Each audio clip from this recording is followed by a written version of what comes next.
Hello and good evening, folks. We are live. Let's talk about a book which changed a lot of things for me, which was called Feel the Fear and Do It Anyway. Let me share that with you. Feel the fear and do it anyway. Entire screen share.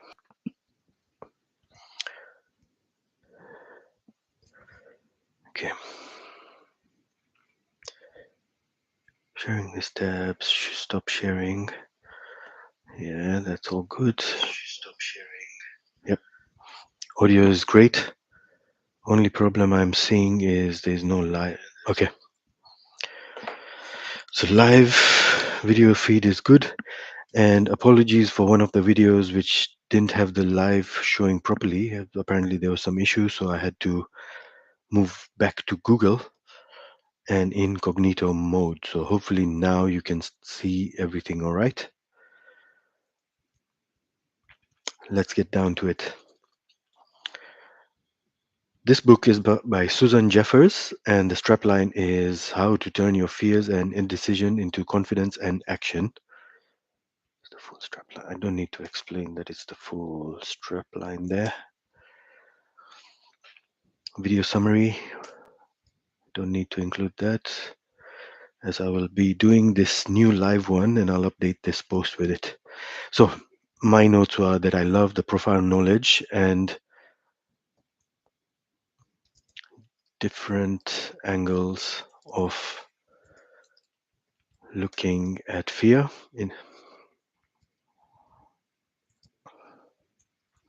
to show us how to tackle it, dance with it, and then eventually take it to bed and take its brains out. I don't think, maybe I'll leave it there. This was, when did I share this? This was shared back in 2010. So that's that's what, like 14 years ago. Sorry, been off cigarettes for a while and feel like having one. Yes, I used to be a smoker. I'll leave all that in. That sounds like fun.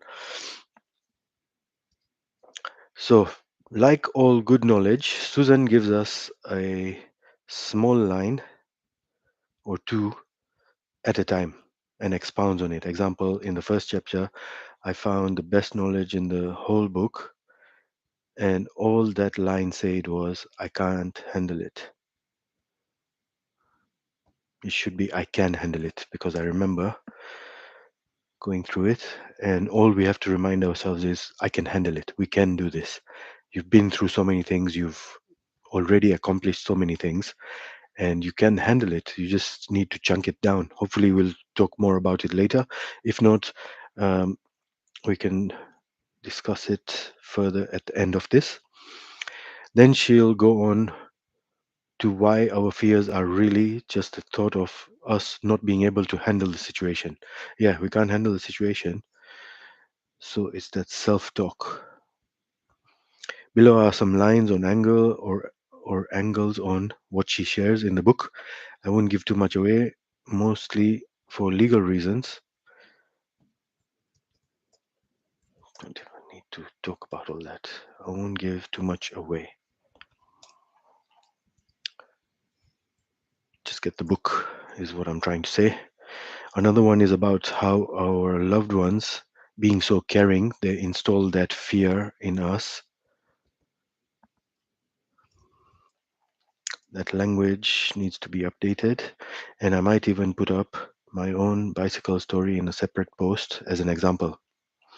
So, my bicycle story, which I think she'll cover at the bottom, is whatever you fear doing is exactly what you need to start stepping towards doing. Don't dive into it, but slowly work. It's called, in psychology, it's called gradual exposure. And my story was, I used to cycle everywhere. I loved cycling everywhere. At some point, I wanted to take our big racer, the skinnier one with the bent one, out on the road. Certain people in my life didn't think it was a good idea, so they're like, let's follow him. So they followed me. And when someone's over your shoulder, especially in my case, I know when people are over my shoulder, I won't do things as efficiently or as nicely as I would do on my own. And I took this turn, and just the way I took it, I fell off the road. And one fall, and it's like, yeah, this guy is incapable. This is a lot of this incapable. You can't do it in the name of protection and taking care of you and stuff. Used to happen to me, and that moved me into something called learned pessimism, where every situation, because there was this phase I was just went through where things just didn't work out, and I took it so personally that I was like, yeah, I am a screw up, like my family have called me. I can't, I am this, I'm that. And I had to learn to get out of that. And by doing that, by doing the cycling, I got out of it. When I moved away, I bought myself a bike. I started doing smaller rides, and then when I moved to Australia, for 3 years I cycled everywhere. I refused to buy a car. People thought I was nuts. It was lots of fun. I love cycling. So that's my bicycle story. On a final note, she kind of sells herself short in the book by first giving these small points and then saying things like, I know you're probably not jumping up and down about it. Okay, so should I even keep that in there? Is it relevant to this topic we're talking about? Uh, I might just take it out because we don't need that. That doesn't serve us anymore. Well, of course, I'm not. How else am I going to carry on reading? I'm not. Okay, yeah. Let's get rid of all that stuff. Let's get down to the snippets of knowledge. Fear is you thinking you can't handle it, like we've said. So there are 5 truths to this fear. First fear, the fear will never go away. First truth is that the fear never goes away. If you talk to public speakers, especially, or performers, comedians, all that, they have certain rituals they'll do because they know they can't get rid of that fear. So stick to doing certain rituals before you do something. That's one way. Or just go for it, take the bull by the horns, depending on where you are. Like if you are in that situation I called which I talked about, which was learn pessimism, you might be in such a state where I'll talk about it in this later also, but even now there were 2 people I relied on, 3 people I relied on the most: my mom, my partner, and our servant, who was like my dad and everything. So anywhere I wanted to go at certain times, I just couldn't be alone. So if you're in those kind of situations, you need to gradually get out of it, but you have to work towards doing the thing you're fearing, because you're telling that fear it's not there. Second truth: the only way to get over the fear is of something is to do it, like we've talked about. Do the cycling, do whatever you're scared of. Also, let me know in the comments what you're scared of, because I've prepared certain steps. I've prepared something called progressive overload to chunk down the small steps for you to take. Actually, I might add it to this. See, for more info, see progressive. Come on, give me the link. I think incognito mode makes this internet pretty slow. Yeah, see, it's not progressive overload. Maybe I should spell it right, then it'll come up. Sorry about that. Please bear with me. While it's loading, redirecting growth to get better at anything, gaining confidence to talk to anyone. That's an example I use in there. So, third truth: the only way to feel better about myself is to go and do it. So, if you've noticed, uh, in my previous talk about Paul Dobransky, what he talks about is making a decision. You start making that decision to go and do it. When you go and do it, you're going upwards. If you're not doing it, you're going downwards. Then you reel in this conflict mentality, victim mentality. You just being a bum. You constantly, and you'll hate yourself. You'll just become more and more miserable. You'll go downwards. So start doing something. Always start doing something. No matter how much this whole learned pessimism kind of paralyzed me, there's something in me that still went for doing things, finding ways to get out of it. I had no choice because I knew where I was headed otherwise. Everyone experiences fear in unfamiliar situations. That's a everyday thing. There was one. I'm just going to correct this. There was one quote or meme I made, and I can't remember who made that quote, but it's like somebody has already won the race that you're trying to, the hurdles you're trying to overcome. Somebody's already won that race. So every failure you've had, every bad news you've had, someone out there has already experienced it. Not even one person, so many people, because we are so many now. So just find the right stories, read the right true stories, or YouTube has so many motivationals and stories about all these kind of things. So find your story, see what other people have done, and go through those kind of steps. Truth number 5: pushing through fear is less frightening than living with it. Oh my God, that is so true. Imagine uh, you're at the end of your days and you've not fought this, and you've not done the things you've wanted to do, your true callings, your values, all these things. If you don't get to those, imagine where you would be at the end of your days when you're saying, you're looking past and you're like, oh my God, I missed that. I regret not doing this. I regret.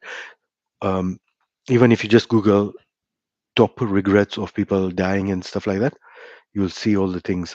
Recently, I know I'm going to regret not giving all the love, not giving all the flowers to people in my life who made a big difference. So I've made a separate playlist called Time Capsule, where I talk about just give them as much love as I can while they're there.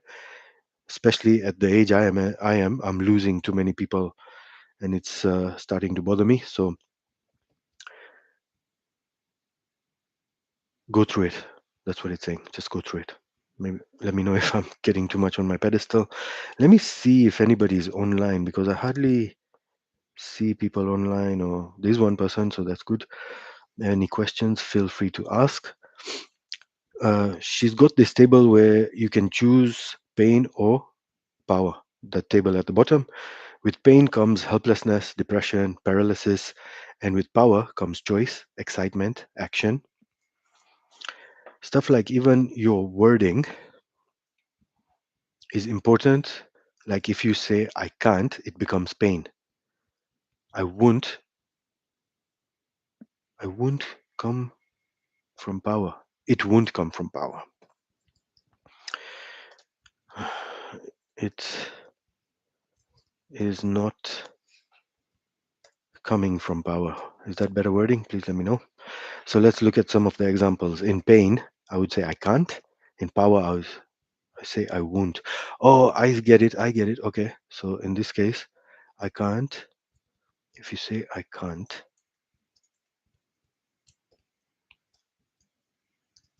it comes from power. And if you say I won't,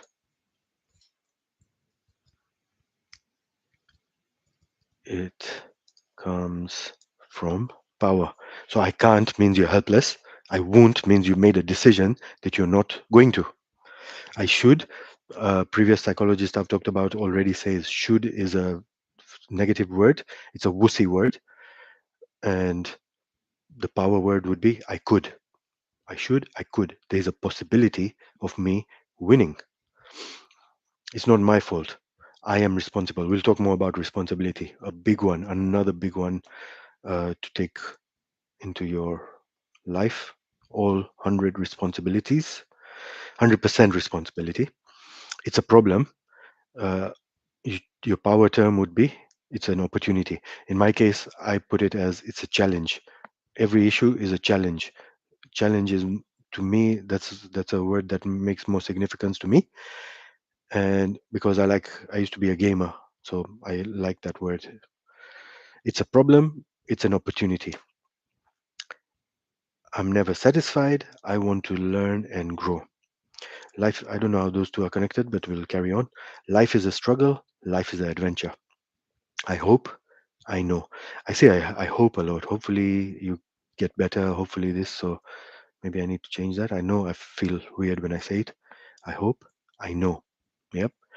If only. Next time. Oh, yes, next time.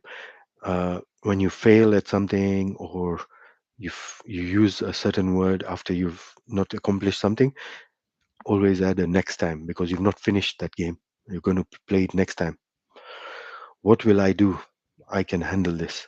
I can handle this. This is such a good affirmation also, if you want to, if you're into affirmations or want to start trying. It is terrible. It's a learning experience. Yeah. So your pain is fleeing, your power is fighting. You're not running away, you're fighting. I've actually done a really good talk on fight, flight, and freeze, your coping mechanisms or your stress responses, and how it connects to your inner child, who is connected to your angry child. So the angry child fights, the inner child flees. It's such a good one. Keep an eye out for that one. So before we carry on, let's talk about this. I can handle this thing. If you change your password to I can handle this, but replace some of the vowels with numbers, or do something so it can't be figured out easily. But that way you're reminding yourself, I can handle this. I can handle this. I think a long time ago I had a password which was I can do it, or I can do this. I'm ready for this. Stuff like that. So you're reminding yourself. Put a reminder somewhere where you keep looking at it, keep having to refresh that, changing your thinking about it. Next thing, taking responsibility for everything. This one, uh, Sri Ravi Shankar, when I did this course in Art of Living, they talk about taking 100% responsibility, because responsibility is ability to respond. Respond ability. The more responsibility you have, the more power you have. That's how we were taught in this course. So don't blame others, don't blame yourself. Knowing when you're not taking responsibility, handling your chatterbox, being aware of payoffs, like staying in a situation because you're comfortable with, like staying in a situation because you're comfortable in the rut, and know how to handle it even if it's drama. I need to fix that whole paragraph. Knowing there is more than one choice in any situation. Okay, so we can make that one sentence, so we can re-go through this again, because it's good to keep going through, breaking down these sentences and really ingraining it inside yourself. Take responsibility for everything. Yes, don't blame others, don't blame yourself. Know when you're not taking responsibility. Handle your chatterbox, and be aware of payoffs. Example, staying in a situation because you're comfortable in the rut. And know how to handle it even. And I don't know if we still start sentences with and know how to handle it even if it's going to be stressful. So those last two things, uh, where did it go? You're staying in situations because you're comfortable in a rut.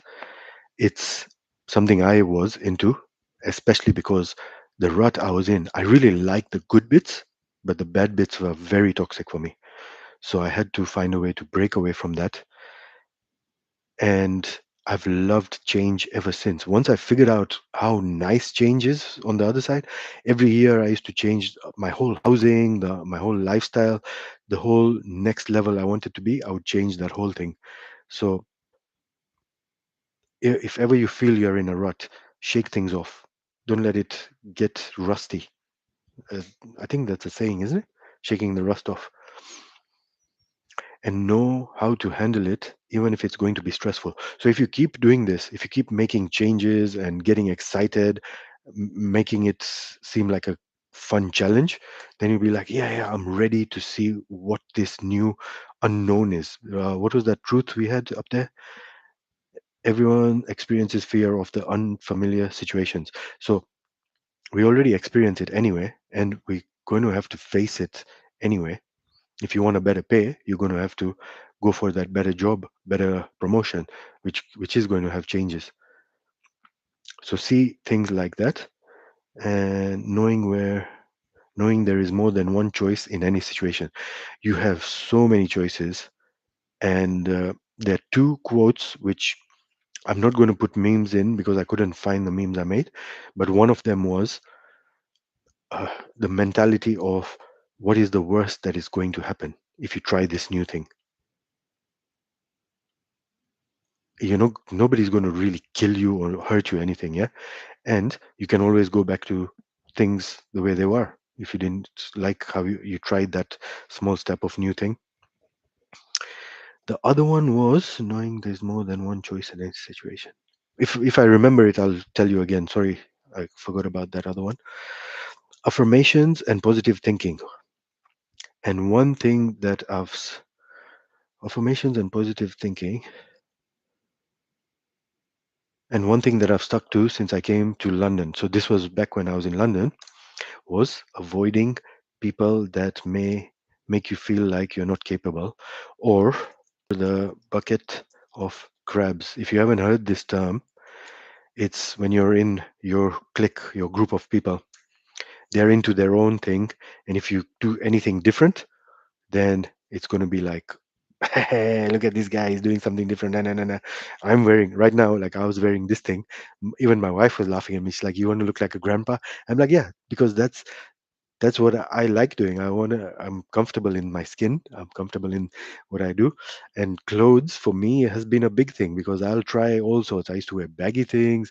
Then I started wearing tight things, and the amount of comments about the gayness of my clothes was just so strange to me. And then later on, I realized these guys are more, what do you call it, insecure in their own masculinity or sexuality, that they just feel weird. So they're like, otherwise, why would another grown man, or that time was boys, young men, be so concerned about another man's clothes? I was never focused on any guy's clothes. I was more focused on the women. So that's my story. Did I go on my own tangent again? Yeah, it was avoiding people. So another thing was back to that subject of people caring too much, or in the name of caring, they stifle your growth. So be careful of the company you keep. Uh, there's a big saying of you are the average of the five people keep as company. And if ever feel myself in this kind of situation, I'll just walk away, or I'll start doing my own thing, or I'll do my own thing even more, just to enforce it not only to them but to myself, that I'm living my life for me. So how to handle these people if they are loved ones? Okay, she teaches you how to handle these people if they are loved ones. Maybe I can include difficult conversations in here because that would be very helpful to you guys. Difficult conversations. There are two. I think it's how to discuss what matters most. And there's different scripts you can use, powerful phrases for dealing with difficult people, or difficult conversations for more. I'll just say for more info, use that. Seeing every situation as a win-win. So the strange thing is, all these things I'm already talking about, I've already done a seven-part series on a psychology guy who talks about finding win-win situations, getting out of this bucket of crap, using your observing ego to see when you need to deal with your fear and face fears and things like that. Seeing every situation as a win-win. A great example: a plane in the air is never on course till it gets closer to the landing strip. So when it takes off, even you'll see it on the map. First of all, it takes off. Sometimes the runway is going the opposite direction. So you're already going in the opposite direction, but that is the direction you have to take in the start. So you know you're going the wrong way. Then it slowly course corrects, course correct, course correct. It keeps course correcting. And it's not always on target. Sometimes it'll go a bit this way, sometimes it goes that way, but it keeps going this way and that way. Even the spaceships, the what do you call them? The blasters, they'll push according to how much they need to go in which direction. And then when you get closer, then you start honing in. So that is a very good example. Filling your life with lots of things. So your focus is not only on one thing, like a relationship, because if that ends, you'll feel empty and useless. Of course, allocate time to different stuff and give it your 100% when you're focusing on that. I think I've put that relationship thing as my example because that's what I was so stuck in for a long time. Like I said, mom, partner, and Osaka. So my grid was just maybe two or three boxes, and then I lost my partner, so I had just one box, my mom, and then my mom passed away. That's when all this started coming into place for me. This is when I really got into this stuff to start building my boxes. I think it was a transition between then. So I had six pillars: body, mind, spirit.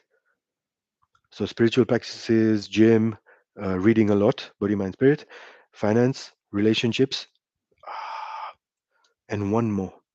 I think service most probably because I'm very big into service and volunteering and just giving back. So I suddenly had all these boxes. I was living such an amazing life in London, and that really got me through not having my these boxes filled up. Summary here: just pick three things that you really like. Like I said, pick one of three pillars and start with those. Could be body, mind, spirit. If you want to work out, if you like cycling, if you like hiking, start doing that more. Get into groups more. If you're not someone who likes being too social, just maybe get a pet and do it. Maybe go off on your own, which is a reason why I really like cycling because this was me and the elements and just out there. Cycling at midnight in Australia, amazing. Just Southern Cross out there, Andromeda. I love my stars, so that was another thing. So see what you're interested in. If you're interested in, my examples were astrology, cycling, meditation, Mandarin or languages. Get into all these things. Like you'll just fulfill your life and fill your life with so much more and better things. Next one is genuine giving in love and not in expectation of anything. Genuinely giving love and not expecting things. So just do it because it's in your nature and then let it go. Let the reward of that action go. Just do it for doing sake. Surrounding yourself with people you want to be like. This is like which self help guru, which personal development guru hasn't already talked about this? Whatever mentor, wherever you want to be, look at that person who is next level and reach out to them, talk to them, be around them, ask them questions, or even follow them on like podcasts and YouTube. I follow those kind of people on podcasts and YouTube anyway, like when you're driving back and forth or traveling in public transport. Fill yourself with the people you want to be like in all kinds of ways. She gets into her version of spirituality and some of the knowledge there is amazing too, and some cool visualizations, self hypnosis thing.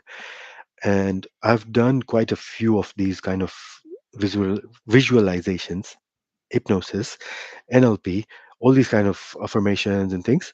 So I think I'm going to talk about it soon because there is one pickup artist called Hypnotica who really helps with the NLP side. Visualizations, I think there's another pickup artist called Jeffrey Ross or something. And then self hypnosis, just fine. Just look for something. Recently, I've been doing one called sleep hypnosis. Things work out for me or something like that because recently I've had like my son's got in an accident, I've got in an accident, we've had some bad luck. So I'm just trying to wash that off me. And I think the last paragraph, I'm just giving Amit a very special big up because he's the one who gives me this book. Kindle's calling. I don't need to talk about all that. Let's get rid of all that.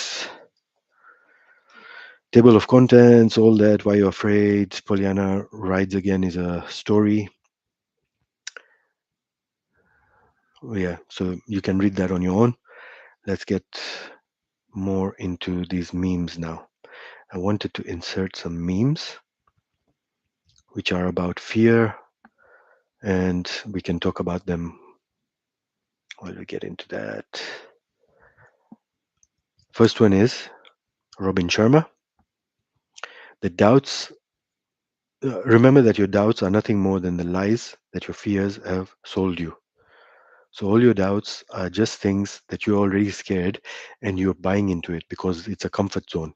You don't want to venture out there. You don't want to see things as an exciting challenge. So remember, your doubts have sold you this. Next one is center. Fear is that little dark room where negatives are developed by Michael Pritchard, and that acronym for fear is false evidence appearing real.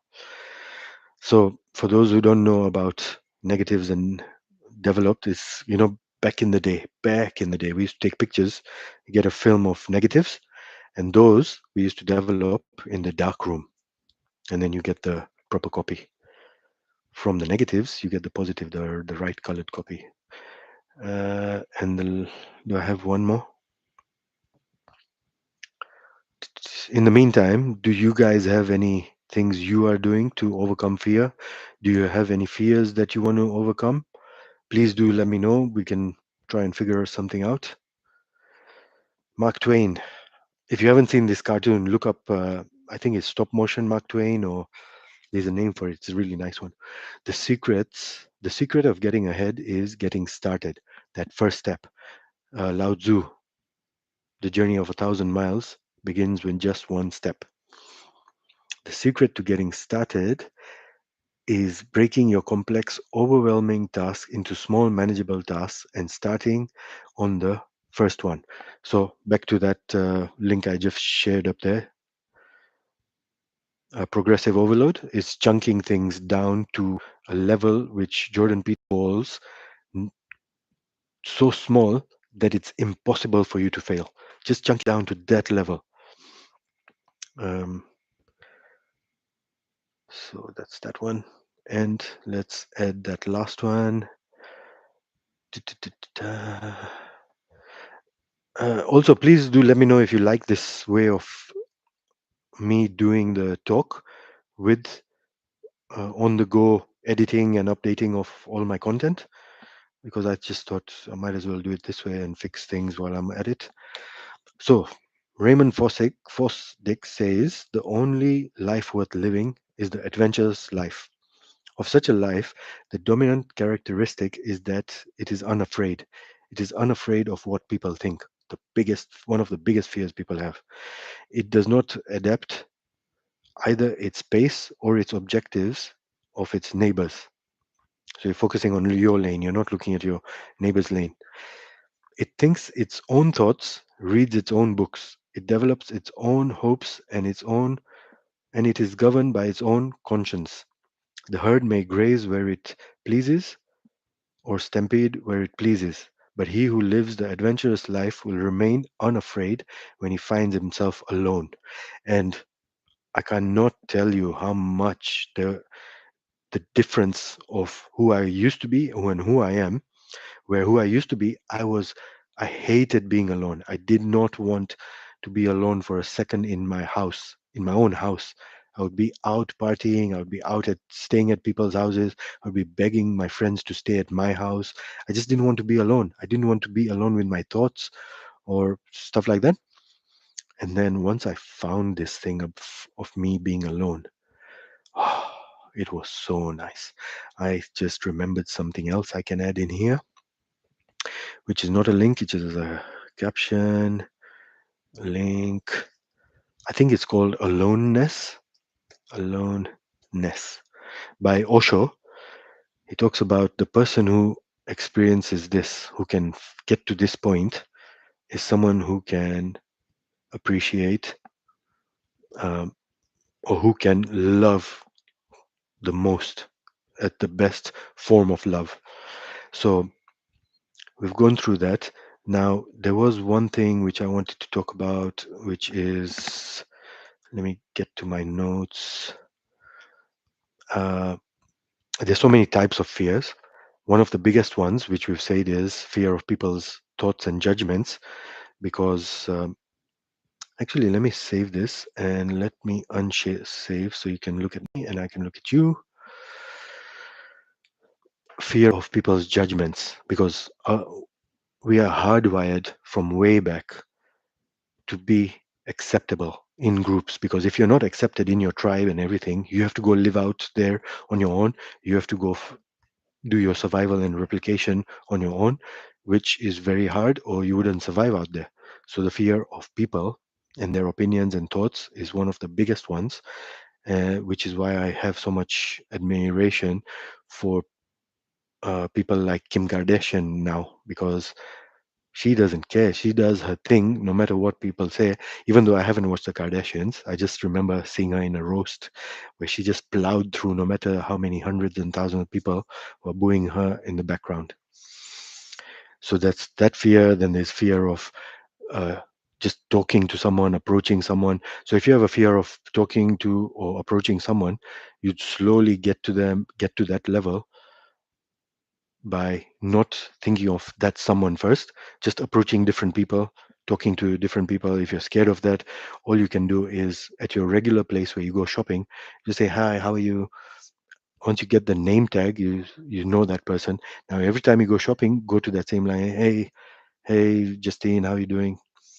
How's your weekend? Or do you have any plans for the long weekend? Whatever small bits of conversation you can have while you're doing your shopping, that's just like maybe a minute, 5 minutes. 5 minutes would be way too long because you finish your checking out, you just buy a chocolate, get it done over and done with, and you keep exercising. You keep doing these small exercise. Set yourself these kind of challenges. And that was the next point I was going to talk about, which was setting challenges anyway. So talking to people, that would be it. What other fears would people have? What other fears did I have? My fear was just going out on my own, doing things on my own. So I started off with my family, my aunts and uncles, and then slowly every year I would be like, okay, I've, ready to move away from staying with friends and family. Now I want to move out on my own. Once I moved out on my own, I had no choice but to do the thing. Just go and do it, as she says in there. I think that's also a Nike thing, isn't it? Do it. Just do it. What does she say? Do it. So yeah. Look, guys, I'm going to stop this here. But if you have any questions, if you have any things that you are fearing, which are things like death or anything else, feel free to ask or talk about it, and we can find some solutions together, because I love adding to this repertoire and all my posts, love sharing knowledge, and I love learning myself. So if you know any tips and tricks for me, please do share, and I'll see you in the next one.